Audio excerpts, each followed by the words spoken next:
Big boss Malayalam season 6 ഇപ്പോഴിതാ ആവേശകരമായി പിന്നിടുമ്പോൾ 2 ദിവസം മാത്രമാണ് ബിഗ് ബോസിൻ്റെ ഗ്രാൻഡ് ഫിനാലേക്കായി ഇനി അവശേഷിക്കുന്നത് എന്ന് വേണമെങ്കിൽ പറയാം.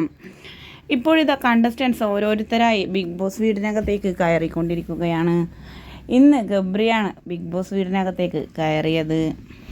ഗബ്രിയും ജാസ്മിനുമായുള്ള ആ ഒരു ബോണ്ടിങ് വെച്ച് എന്തെല്ലാമായിരിക്കും ബിഗ് ബോസ് വീടിനകത്ത് നടക്കുക എന്നാലോചിച്ച് ആകാംക്ഷയോടുകൂടി കാത്തിരിക്കുകയാണ് ബിഗ് ബോസിൻ്റെയും ജബ്രി കോംബോയുടെയും ആരാധകർ ഒന്നടങ്കമെന്ന് വേണമെങ്കിൽ പറയാം.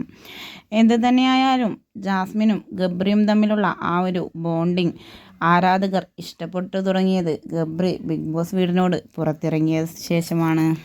പുറത്തെ കാര്യങ്ങളെല്ലാം ചോദിച്ചറിയാൻ ജാസ്മിൻ ആഗ്രഹം പ്രകടിപ്പിക്കുന്നുണ്ട് എങ്കിലും ഗബ്രി കുറച്ച് മാത്രമാണ് പറയുന്നത്. കാരണം ബിഗ് ബോസിൻ്റെ വാണിംഗ് ലഭിച്ചിട്ടുണ്ട് ഇരുവർക്കും. അതുകൊണ്ട് തന്നെ നിയന്ത്രിച്ചുകൊണ്ടാണ് ഗബ്രി പറയുന്നത്. എന്നാലും അഫ്സലിനെ കുറിച്ചെല്ലാം ഗബ്രിയോട് ജാസ്മിൻ ചോദിക്കുന്നുണ്ട്. അതിനെല്ലാം എവിടെയും തൊടാതെയുള്ള മറുപടിയായിരുന്നു ഗബ്രി കൊടുത്തത്. ബാക്കിയെല്ലാം എപ്പിസോഡ് കണ്ട് തന്നെ മനസ്സിലാക്കാം.